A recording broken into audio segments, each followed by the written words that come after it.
All right. Hi, everyone. Welcome to the June Mappy Q&A with the URISA Vanguard Cabinet. We've organized this event so that people with interest in the geospatial topics have the opportunity to submit questions beforehand, and we get the chance to answer them live. We'll be more general with our responses so we can tackle as many of the submitted questions as we can, but we will address any question that we don't get to at a later time through an article or a blog post and post it on our social media. As always, we're a resource, so if you'd like to deep dive in any questions that we address, feel free to reach out to us. I will also be posting a YouTube link of our last event as we're touching on a lot of similar topics. All right, to get started, our URISA Vanguard Chair, Sarah, will give us an intro on what URISA is all about, and then our panelists that have 44 years of combined experience in the geospatial field will introduce themselves. After that, we'll jump into the questions and answers, and at the end, we'll mention some upcoming URISA events. I'd like to encourage anyone that has any new topics that they would like to hear addressed to submit it for our next Mappy Q&A. I'll be dropping that link as well. All right, Sarah, take it away. Awesome. Thanks, Olga. Hey, good afternoon, everyone. I'm so glad that you joined us today. So what is URISA? URISA is the Urban and Regional Information Systems Association. And at the heart of it, we are a nonprofit association of professionals using GIS across the country and across the globe. We are super passionate about education and training, and we're a collective of people volunteering to give back to this GIS community. We have quite a few regional chapters, over 10 different committees. We also administer the GIS Core, where you can volunteer to help with disaster response using your GIS skills. And then lastly, we have the Vanguard Cabinet, which is this group of young professionals giving back to the GIS community, which we will give a little shout out for our applications that are open to join us at the end of this presentation. So again, thank you for joining us today.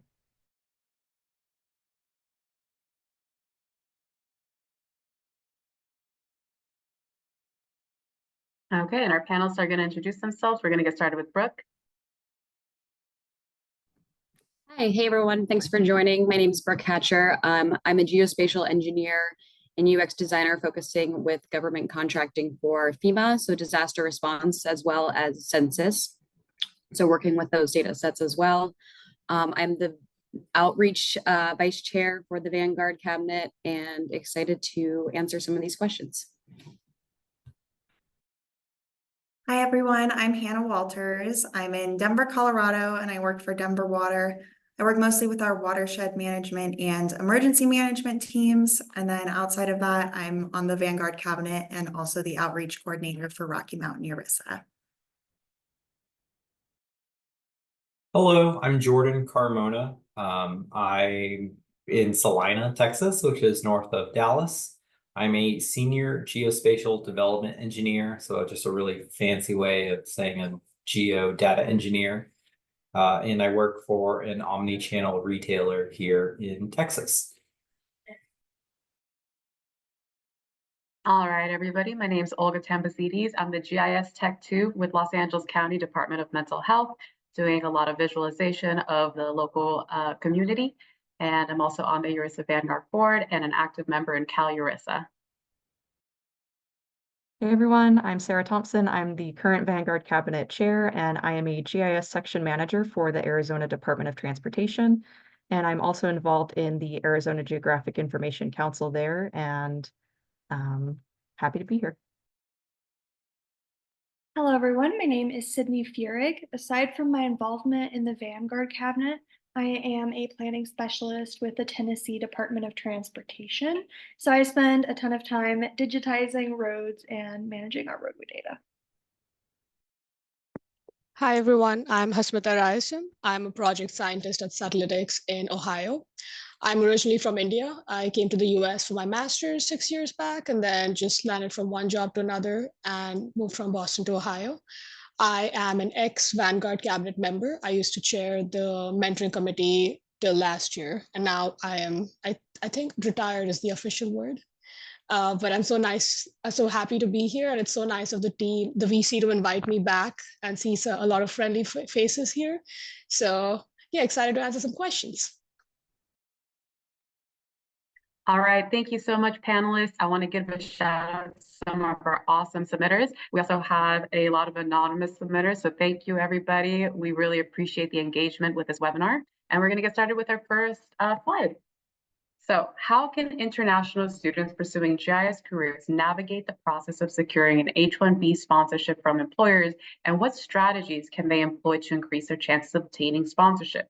How can they get their first job or internship abroad? And we have Hasmita here to answer that.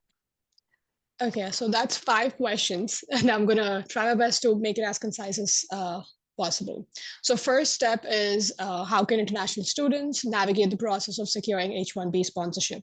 For those who don't know, H-1B is a non-immigrant visa for specialty occupations, and through that, American companies can hire international personnel such as myself to work for them. The second part is it's kind of a lottery system. So every year, about 80,000 H-1B visa slots are filled, and there's around like 400 to 500,000 people vying for these spots. So you can see that the ratio of number of available spots versus number of people trying for this is it's like crazy, really. And we get 3 chances. So you get like 3 years if you're in a STEM field, and GIS counts as a STEM field to apply for this lottery. So I got selected on my last attempt, which was 2 years back, and I was still a VC member by then. But the thing is, it totally depends on luck. So there's no way you can increase your chance of obtaining sponsorship. You just have to participate in the lottery system.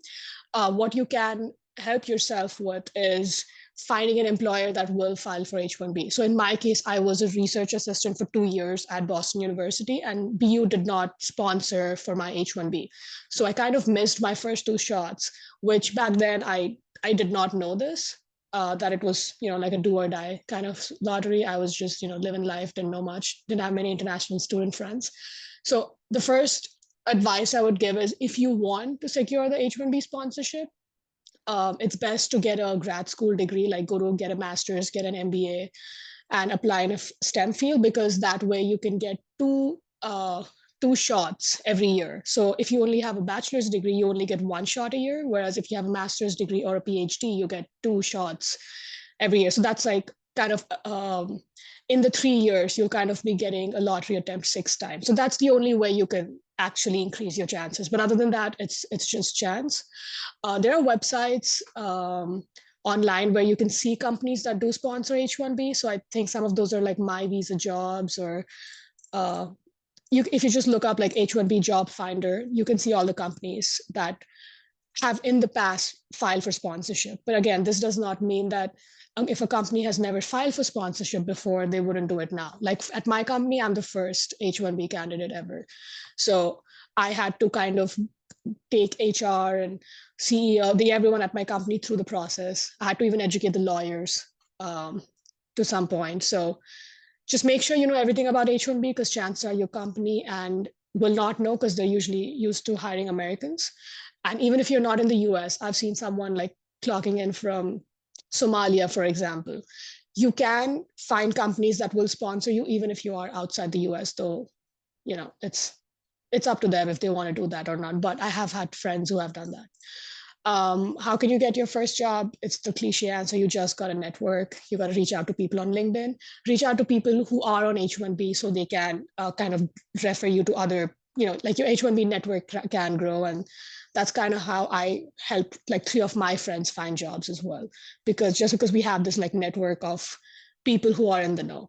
So yeah, that was a very short answer to this 500-page legal problem. But if you have any questions, please, you can reach out to me. Thank you. Thank you so much, Hasmita. That was fantastic. And you're right, that was 5 questions in one. A lot of our slides are going to look similar, so we're going to try our best to get through them. But thank you again, Hasmita. So our next slide, is it worth pursuing a master's in GIS? Are there stipend-supported programs similar to those in the STEM field? And we got Sarah to kick us off with this one. Right. So I think if the question of is it worth it to get a master's is a very personal question. And for me, I just wanted to answer this question from the perspective of someone who doesn't have a master's. And I completely agree that having an attitude of continuous education is always worth it throughout your career, whether that's a master's or just a certificate or other free resources that are out there. But my short response to this is that it might not matter as much as you think to get a master's in GIS. You can rely on these other resources to keep increasing your skills, to build up your portfolio without needing to rely on this, on a university to give you that experience. And I think what it comes down to is you have to weigh the cost of getting the master's to the opportunity that you might get from pursuing this higher education. So in, considering your own personal situation, do you feel like you're not able to apply to certain jobs because they require a master's? Or are you trying to go for a promotion and they want you to have a master's and they're not considering you because you don't? In that case, it might be more worth it to go forward with the master's. In the US, getting a master's is really expensive. So if you aren't sure if you're going to get a raise or if you're not sure you're going to get a higher paying job after you get your master's, that cost benefit ratio might not be, in your favor. And I think to that point, there's not exactly, I would say, a stipend sort of situation, but I would point you to look at the public sector. They have quite a few options for people looking to do continuous education to get these higher degrees. For example, at my department, we have tuition reimbursement up to $5,000 a year, which definitely helps. But when you're considering how high the cost of a degree can be, it's still factoring into it. So they offer that tuition reimbursement, and they also have a partnership with local universities in my state that offers an additional small discount. So I would look at those offerings in the public sector that do tuition reimbursement or other, university discounts. And the other thing that the public sector offers you is the public service loan forgiveness for US government, military, and tribal government employees to look into. So that would be, more of you taking on the full cost, and then after a certain amount of time, you can get your loans forgiven. But that is another way that it can help you afford the cost of that higher education. So in short, it's just a personal equation that you have to consider and see if you can find these free resources and dedicate your time to get that equivalent extra experience outside of the university. Yeah, thank you so much, Sarah. And I'm someone who got my master's in the last year in GIS. So I have a similar intention with the perspective from Sarah, but I took the different path. And the reason I went and got my degree was because I felt undeveloped in my GIS skill set. I wanted some structure. I wanted like classes to lead me through the path of how to further develop that and have access to Esri software. I was mainly working on open source software. So it kind of gave me that boost. And I am in the career that I am because of that master's. So there's definitely that internal look of self-taught versus structured taught, and what opportunities do you feel like that would be worth for the price that it is. So yeah, we have a lot of different variety on our panel here today, and we'll get to our next.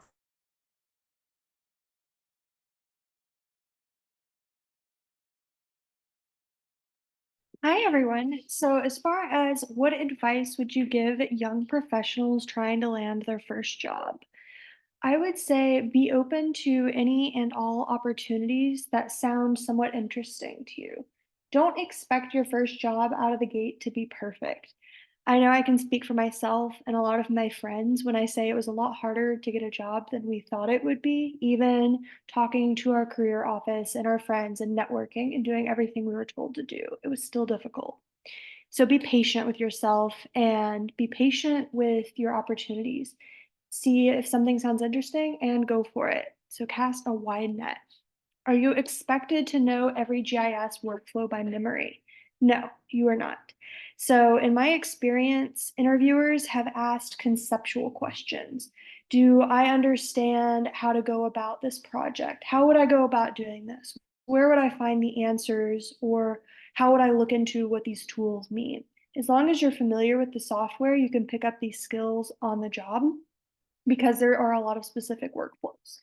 So I would say that leads into what is the most transferable skill as a GIS scientist? In my experience, I think the most transferable skill is to just be a problem solver and be a self starter. So be able to pick things up quickly and on your own and be independent, because problems come up all the time in GIS. And it's really great to be able to solve those on your own or with the help of your team. And then as far as what roles would I recommend you to apply for, honestly, the titles are going to depend on the industry. So for example, I am technically a planning specialist. One of my coworkers is a planning specialist. She does nothing in GIS. I work in GIS all day, every day. So I would say that the job description and the industry or office that that job is in is going to give you more information than a specific title. And so for me, when I was searching for jobs, I just typed in GIS and then a location and then an industry instead of searching for a specific role. And I'm going to leave that a little bit short there to save some time. But if anyone has further questions on that, please chat me.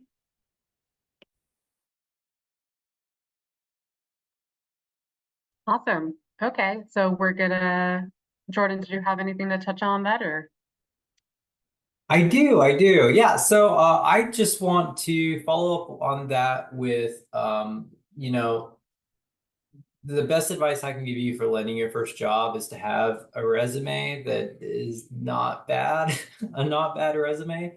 And what I mean by that is, you know, it's not enough to list like your school and your degree and think that like that's a wrap, right? Because the hiring manager is not. I was a hiring manager for a hot minute, and I would, but I'm whatever. I'm not normal. You know, like Google that school's program and what the GIS classes look like and all that. Most managers are not going to do that, right? So if you just have school experience, you don't have work experience, you know, list the classes that you took, but more than just listing the classes that you took, you want to do some bullet points on the kinds of stuff you did in that class. If you just give me the title of the class and it's got some dumb name like analysis, geospatial analysis 1, I'm going to roll my eyes and pass. Because that doesn't say anything, right? It just says absolutely nothing. So that's probably like my biggest advice is make sure your resume is readable and approach it not from like your personal experience, but from a stranger that doesn't know you, that doesn't know your school, and this is all they have to go off of. You want to look the best you can. And so you just kind of spoon feed them on the stuff you've learned, because you're doing GIS in school, you're learning a ton about GIS. Just because you don't have like a real GIS job doesn't mean that you're not getting transferable skills. And that's all I'm going to say about that. So yeah, the next slide. Fantastic. Yes, the next slide. What strategies do you use to stand out of the job market? How do you address feedback received post-interview? How could you boost your confidence when feeling overwhelmed by skill requirement? And how can one get technical support? Jordan, do you want to just get started on our hodgepodge of questions here? I'm highly opinionated.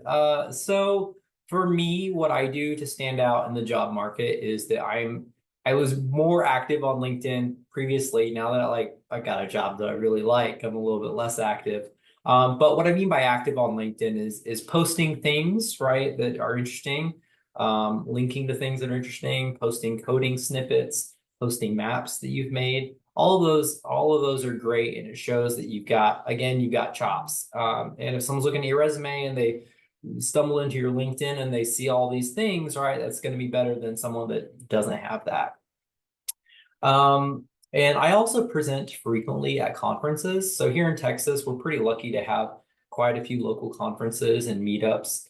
So every time I can, I try and develop an abstract, submit that, and then present whenever possible. And then I record my own presentations and then put them up on my YouTube channel and then put them on LinkedIn. Like, hey, I did a thing. And that's kind of what I do to be unique and to show that I'm giving back to the community. How do you address feedback received post-interview? I have never received feedback post-interview. So I'm not really sure how to answer that. Obviously, like, right, if someone's giving you I've given feedback post-interview, right? And if someone's spending time to give you feedback, that means that they liked you for some reason, and for whatever reason that they're telling you, right? That's why you didn't make the cut. And so it's not someone's trying to nag on you or dig at you. It is that they are really trying to help you. So you need to receive that from a place, you know, of humility and to, you know, kind of understand where they're coming from, and obviously thank them, you know, because they don't have to do that, right? Most employers are more than happy to ghost you. Okay, so next, how can you boost your confidence when feeling overwhelmed by skill requirements? So it's like entry-level job requires 5 years of experience and like every application, whatever under the sun. That is not a job requirement. That is a wish list, right? So if there's like 10 things there and you mark 2, 3 of those boxes, submit, right? Because a lot of what you're doing on the job is specific to that job and you can learn it. So I would not, just I mean, just imagine that everyone's bad. Everyone's bad, and maybe you're the least bad person that applies. So yeah, the job requirements are again, they're wish lists, and so I wouldn't get too hung up about it. And the best way to see, right, is to go for it, right? And if you get interviewed and in the interview it's way above your head, then you've learned something, right? Every interview is an opportunity to practice your interviewing skill. And then lastly, how can one get technical support? Obviously, there's lots of documentation online for QGIS and for the ArcGIS stack, and for various whatever coding libraries if you're into that. There's also lots of communities available online, right? URISA has an online community. There's a GIS Discord. There exists the GIS subreddit still, I think. So I would, reach out online. There's even like a geospatial stack exchange. So, you've gotta ask someone somewhere for these things. And, actually ChatGPT is not a bad source ever. I mean, within reason, right? But there's lots of things that like, hey, explain to me this concept like I'm 5 or like I'm in the first year of college, right? And so there's lots of different ways that you can independently get better and learn the craft. And I'm gonna stop talking. I could talk all day, so I'm just gonna. Thank you so much, Jordan. Yeah, I love that high note. Don't dequalify yourself. Just go for it on all aspects. That's awesome. Our next questions are going to be, how can I effectively share my software knowledge and concepts during interviews, especially with limited experience to showcase in my portfolio? What are some tips for suggesting new ideas and technologies to superiors without stepping on toes? I'm going to hand this off to Hannah. Yeah, this is a great question. And Jordan kind of already answered the first one, or where I was going with it, of to put relevant coursework on your resume. I think that's really important when you don't have a ton of job experience in GIS. You can at least list the classes of maybe you took a Python class or project management, and those are great skills to put on there. And like you said, to be specific. The second part of this is interviews. When you go into interviews, I like to have a couple of really solid specific examples of software that I've used and the steps that I took to complete a project. I've sat on the other side of interviews and left and felt like I really like that candidate, but I don't know what they did to finish that project they were talking about or what software they used. So making sure that you're giving those specific examples is really helpful. And then last on this question is, even if you don't think you have a ton to showcase in your portfolio, you can still put your school projects in there and at least have something.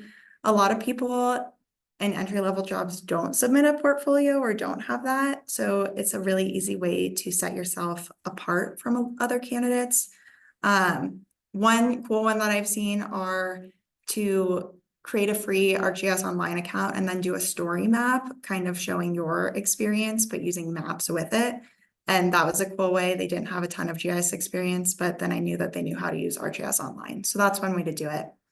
The second question about suggesting new ideas and technologies, I personally love this question because I do think young professionals bring a new perspective to companies, and it's a great time to share your ideas. So hopefully whatever position you're in, your manager or leadership has made it a safe space for you to bring up new ideas.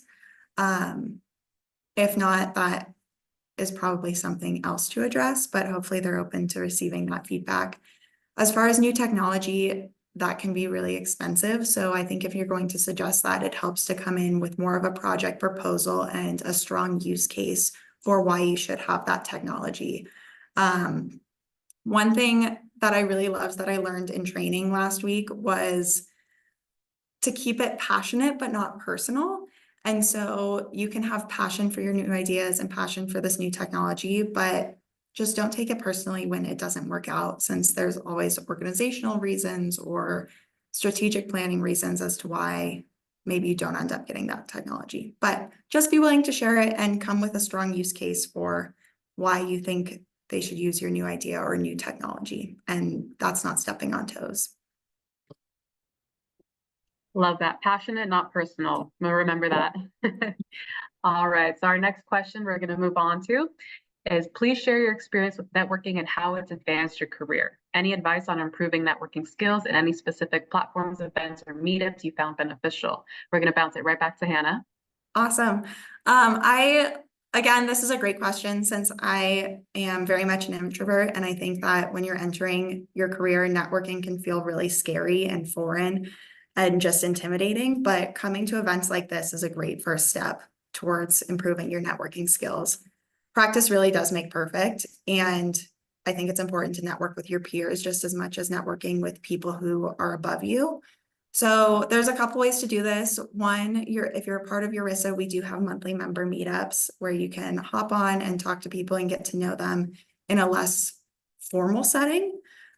You should also take a look at your local URISA chapters. I know in Rocky Mountain URISA, we do quarterly Mappy hours where you can meet people, and then also host career nights for students and young professionals to get to network with others in the industry. I know that Cal URISA and Texas URISA also do a great job with putting on events. So just look at what's available in your area.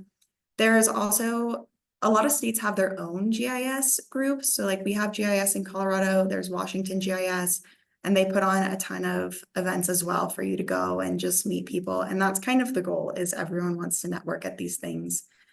If you don't have local events, then there are options. Like I said, there's the URISA web meetup, and then there's also groups like Women in GIS, and they put on, I think it's weekly groups where you can talk about various topics. So you can do that. If you don't want to do a webinar, LinkedIn is a great place to connect with people, like Jordan said.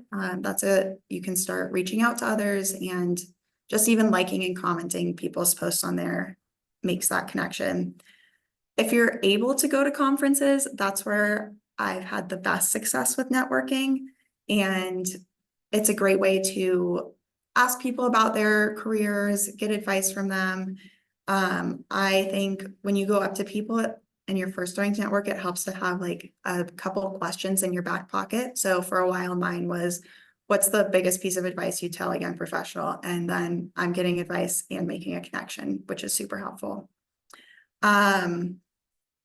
Yeah, I think that's it. As far as my experience with networking, it's advanced my career in that I have a group of people to talk to when I am struggling with something in the workplace. So even last week, I'm going through a challenge at work, and I was talking to somebody else and they're going through the exact same thing. So it was helpful for us to bounce ideas off of each other.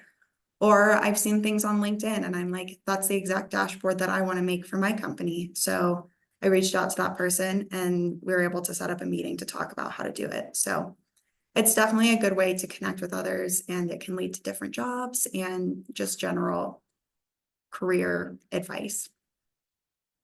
That's fantastic, Hannah. Thank you. A little shout out to Cal URISA. We do have I think all of Californians doing that happy hour in person next Tuesday. So I'll be at the San Diego one. Hit me up and we can see each other there, connect in person. All right, and so our next slide, we're going to get started with beyond ArcGIS and QGIS. What other technologies should a geospatial professional know about? Can you expand on how to learn more about relational database management systems or remote sensing, and how to access ArcGIS software without buying? All right, we're going to get started with Brooke, and then we'll head to Jordan after that. Yeah, I love this question. I think it's really important to have other software and tools that you are you're skilled at, or you prefer over Esri all the time. It can be a benefit to your employer, and it's also fun to just play around with another solution. Personally, I do a lot of remote sensing work, and I have been a really big fan and advocate of Google Earth Engine. It's super easy to learn, access to all the imagery that's updated pretty regular, I think annually. And that has really improved my workflows for my clients, trying to produce something quick. So maybe like accessibility and speed when we need to deliver something. For example, I think I would build my first remote sensing workflows in Google Earth Engine. And then once the client approved and was further interested in it, I could then use Python scripting to pull from the API Google Earth Engine down the road, or build it in an Esri script as well. I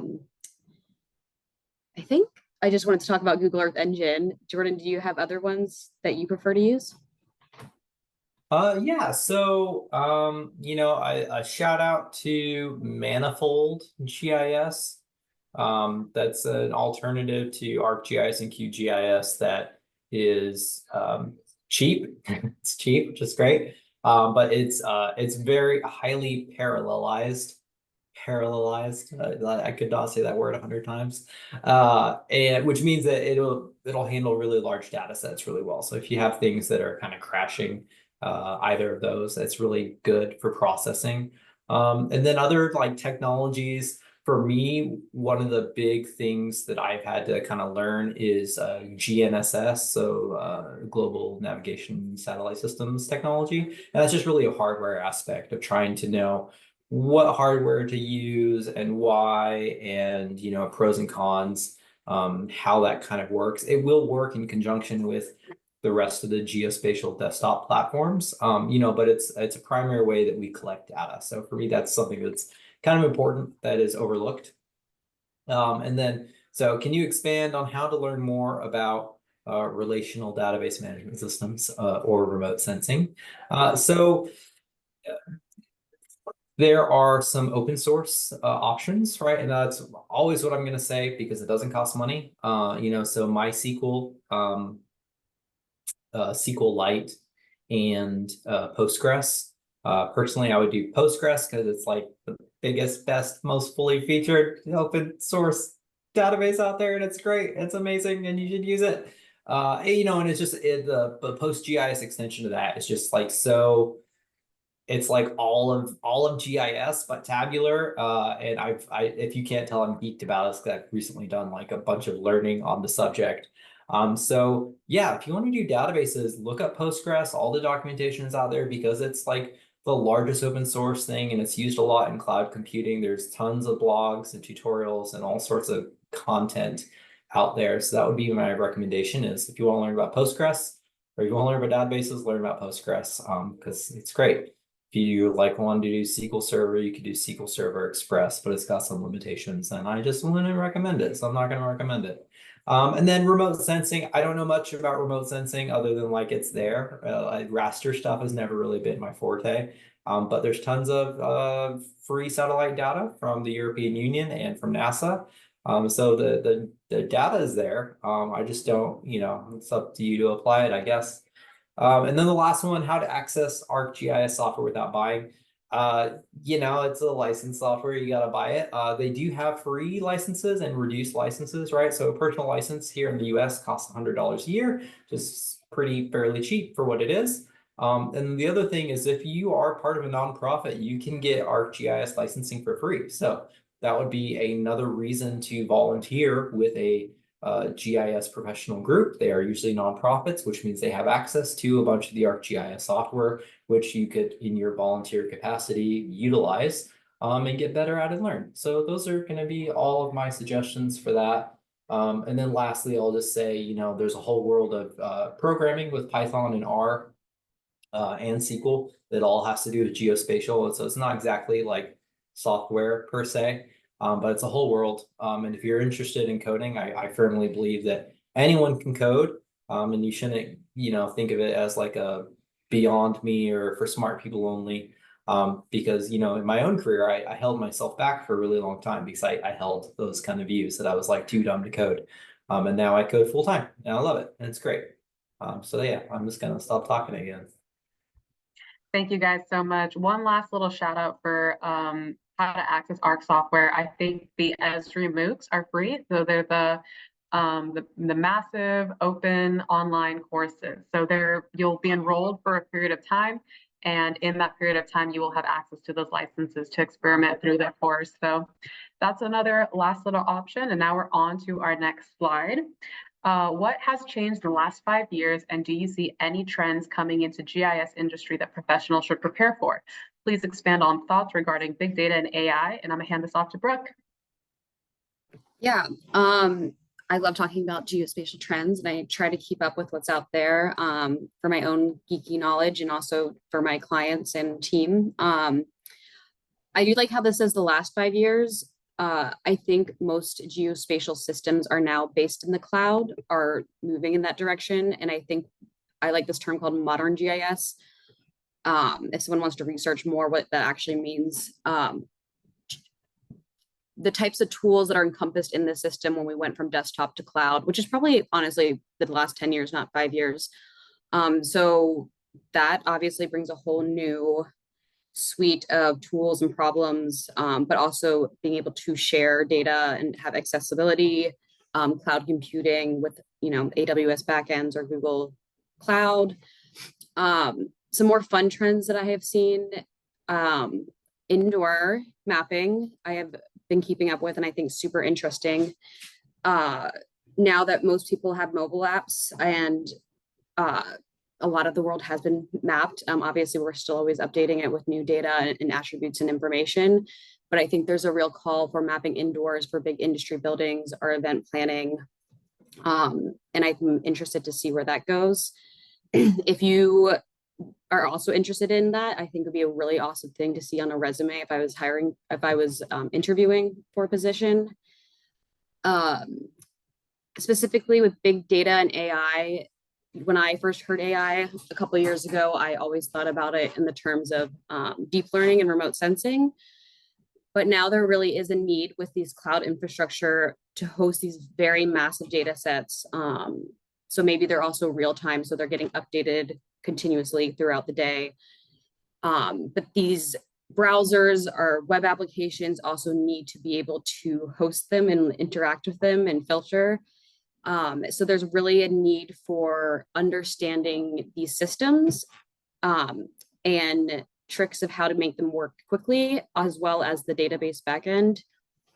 And I think this also goes with like talking about that, not very sexy, but it goes, I think I saw a question about the IT and GIS and like, is it important that I also know geospatial skills if we're studying IT? I think that's a huge trend. I was just at the leadership training last week with URISA, and there's lots of jokes between like getting your IT department to like work with the GIS people as well.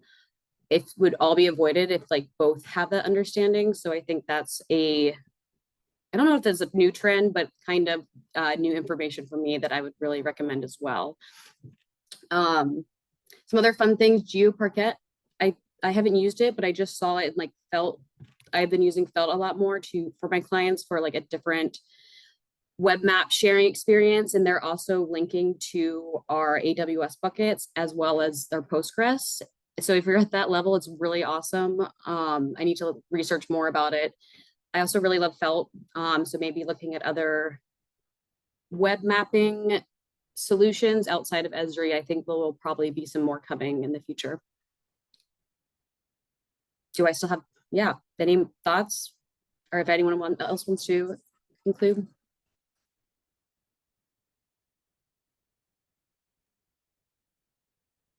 Okay, I think we'll let people marinate on that and then put it in the chat if they have any thoughts on any upcoming trends. We might have some time at the end to circle back around to it, but we'll get going with our next slide. Which sectors are most promising for integrating civil, environmental, or geospatial engineers with GIS expertise? And Sarah will kick us off. Yeah, so I'll answer this from my perspective from the transportation industry. And I mean, my answer to this would be transportation is very promising for integrating civil engineering and probably environmental engineering as well. I see a lot of benefit going in both directions, both a GIS professional having some knowledge or background in civil engineering, or a civil engineer having some knowledge and a little bit of background in GIS. As I think Brooke was mentioning earlier, there's Esri Indoors, there's digital delivery initiatives going on all the time where GIS is becoming more and more important to do civil engineering work, to do design and delivery of these projects. So I see a lot of opportunity there, whether you're trying to break into civil engineering or trying to get into GIS from a civil engineering background. I think there's a lot of potential. And just touching on the environmental side of it, I'm not super well versed in the environmental program within my department, but I do know that we have environmental planners there. We have to do NEPA assessments. They have all kinds of need for spatial data to be completing these assessments and planning. They even are responsible for invasive weed management. So I think there's a lot of opportunity there for these civil engineers and geospatial engineers within the transportation industry to collaborate, and open for other people to hop on that question too. Kind of a short answer.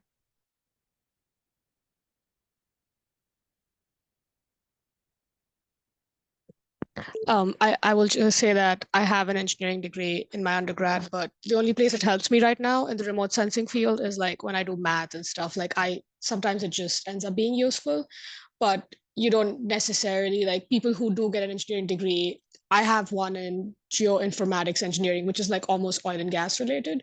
So you don't necessarily have to be like married to that particular field to find it useful eventually. Like I find, since I work with remote sensing, I use some of my geology data. Also have to say that I work with a lot of different clients in a lot of different sectors. So snippets of knowledge just end up being useful, but otherwise, it's I don't know if you can find like an exact proper field that's like both GIS and civil engineering to the extent that you like. So just those are my thoughts on it.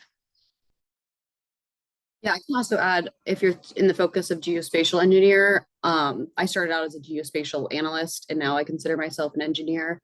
And I work for the private sector. So we're building a lot of applications. So anytime you see contracts that are like building web apps, or solutions, I guess that's maybe is a key word as well. Though there will probably be some engineering going on from data to front end, back end.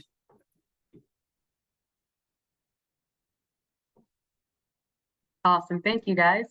All right, on our next slide, tips on starting a GIS portfolio and how to be motivated to create maps or learning to code during your free time. And Sydney's going to tackle this one for us. Thanks, Olga. So my biggest piece of advice here is try to focus on creating a portfolio for projects that you're interested in. So maybe that's a subject. Maybe you're just really interested in the range of sea turtles, or maybe you have a question that you want to answer, or saw a really cool data set. Just do something that's interesting to you. It's way easier to motivate yourself to work after work if you're enjoying what you're doing and it's fun. So that would be my biggest piece of advice there. Another thing is to focus on the quality over the quantity of what you're doing. It's a lot better to have 2 really great maps than 10 mediocre ones.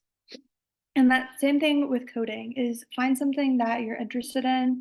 Maybe in work or in class, you saw something, you're like, maybe I can learn how to code this.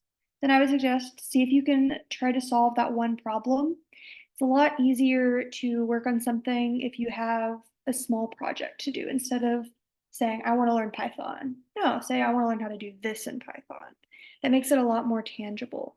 And again, it's better to start small, make it more tangible for yourself, and celebrate those smaller victories, because before you know it, you'll know how to code. Like Jordan said, anyone can learn how to code. It's quite daunting in the beginning, but starting small helps a lot. There are a ton of great resources on YouTube for coding, for mapping. I follow John Nelson and I love his videos. He motivates me to play around with cartography and things like that. And then another thing would be for your portfolio is maybe try to focus on something that you don't have time for in your day job. So for me, I haven't made a map for my job in the past 3 years. So it's really nice to kind of flex the cartography muscles in maybe a different industry or different topic outside of work. And so those would be my big points on that. Anyone else want to add on that?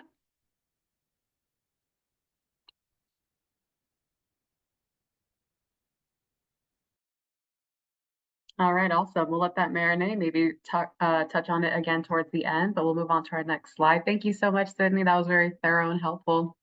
All right, so how can predictions be made to inform disaster risk management when nearly 90% of natural phenomena are still not fully understood? And Brooke's going to kick us off with this one.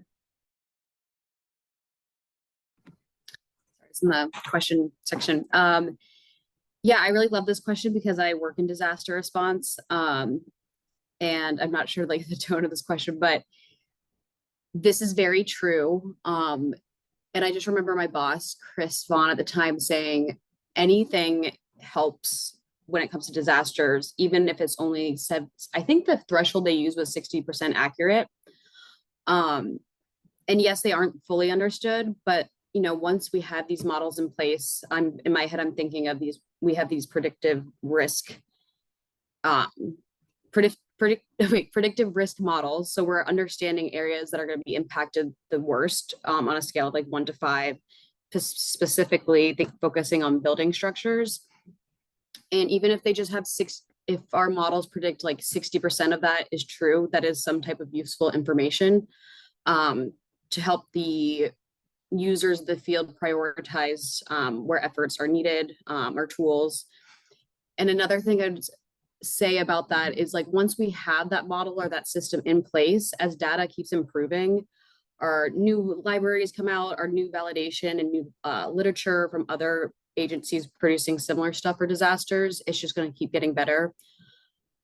I think this is also a really great example of the importance of like responding locally as well in geography. And I guess that's what forecasting, that word comes into play as well.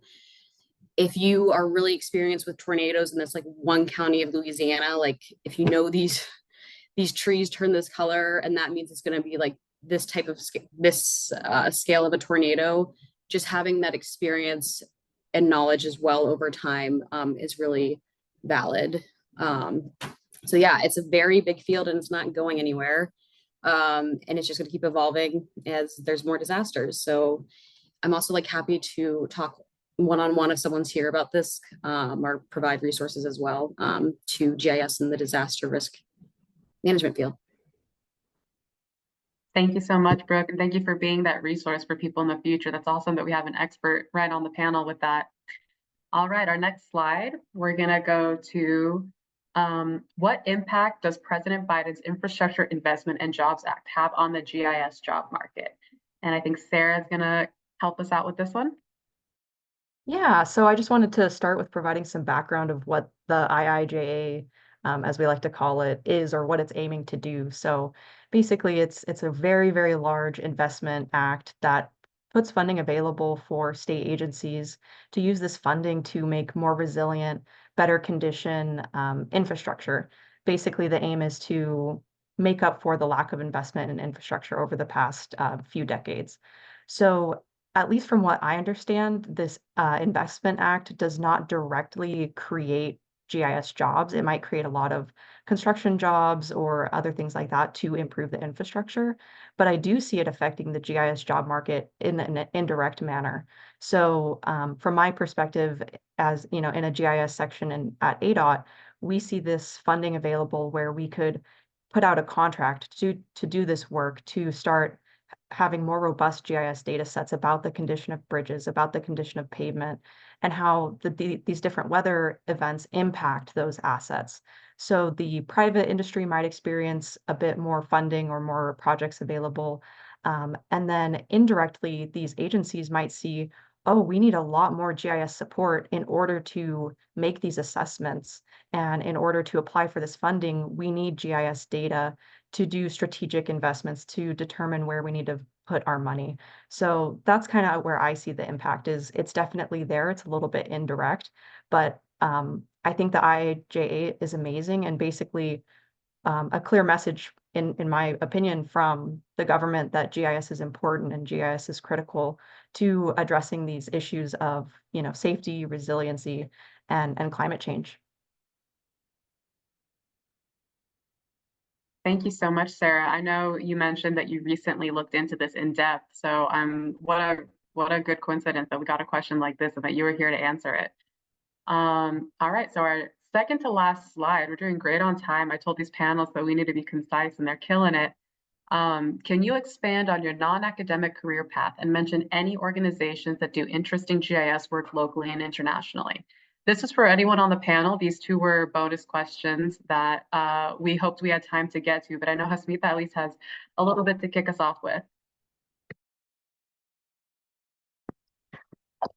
Yeah, I just wanted to give a shout out to the previous mentoring chair before me. He has an organization called Romo GIS that works with nonprofits and and neighborhood associations to perform like urban planning and development. And they keep getting a lot of shout outs on LinkedIn, and they're even featured on Esri GIS for Good.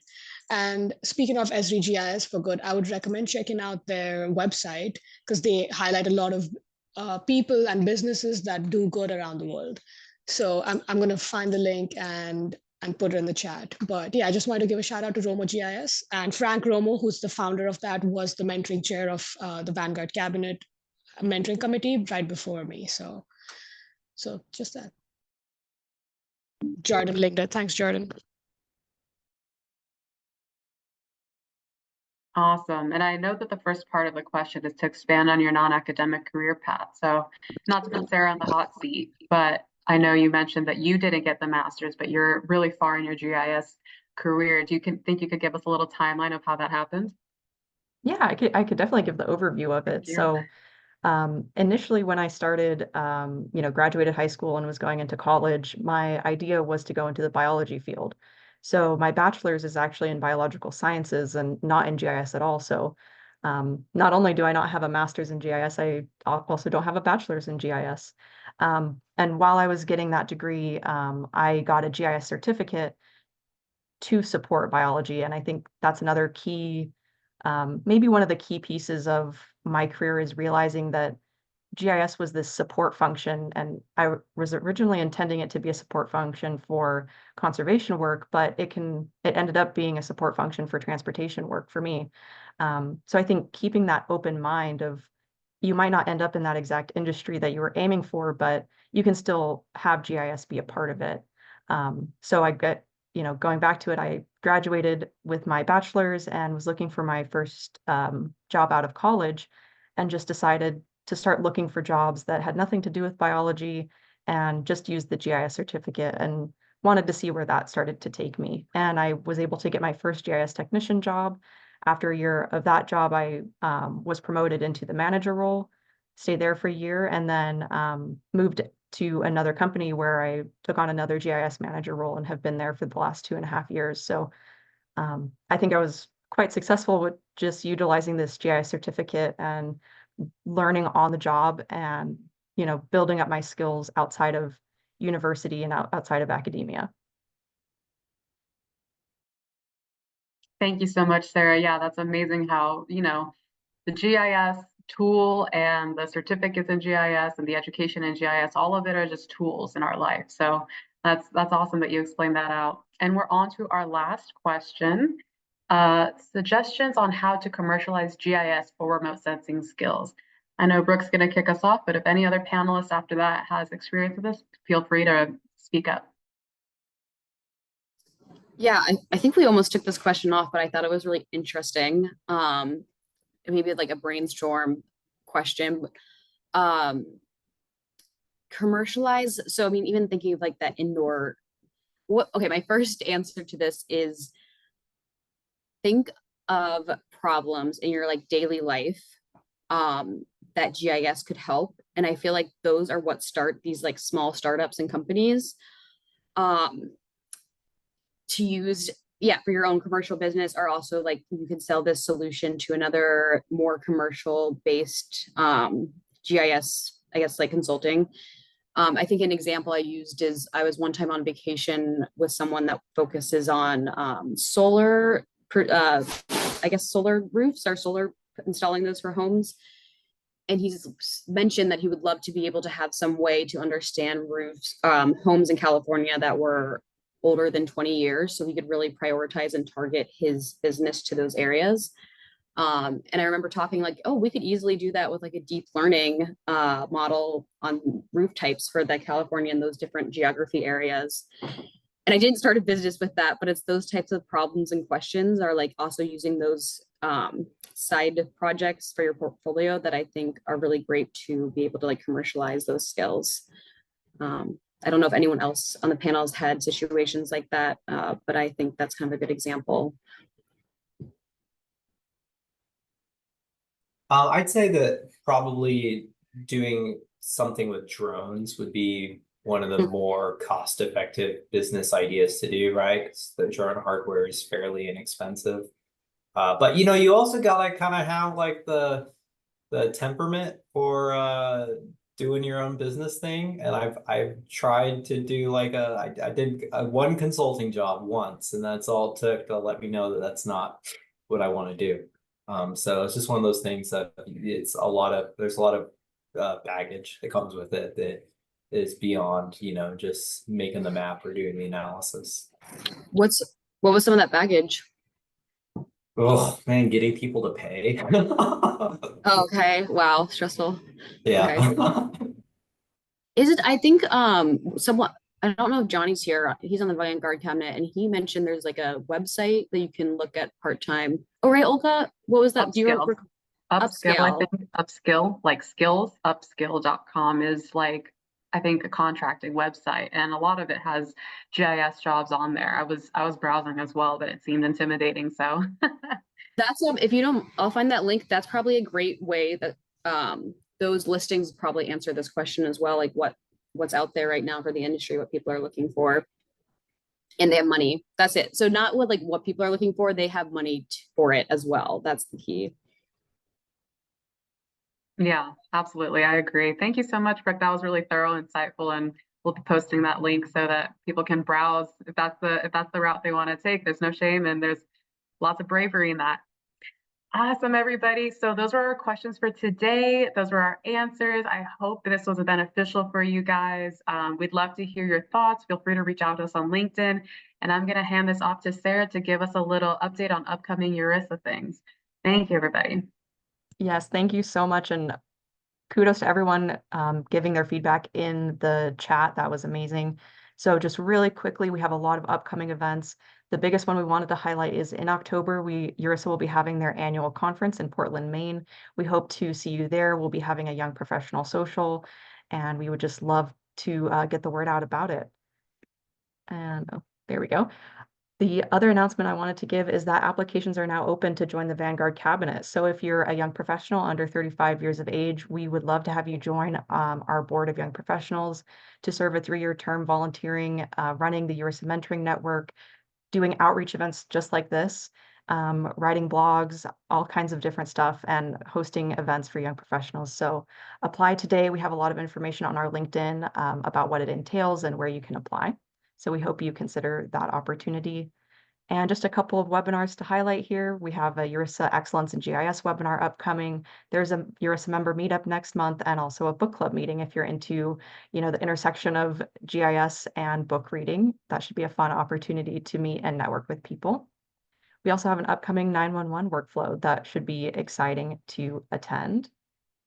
And we have some more upcoming GIS Leadership Academy that are being hosted, and one in December that's virtual. So that's a good opportunity for people who can't get out in person. And then our much awaited advanced GLA will be offered in August. So with that, just wanted to pause for a second and see if there's any last questions or closing thoughts anyone wanted to give. But again, thank you so much to our participants.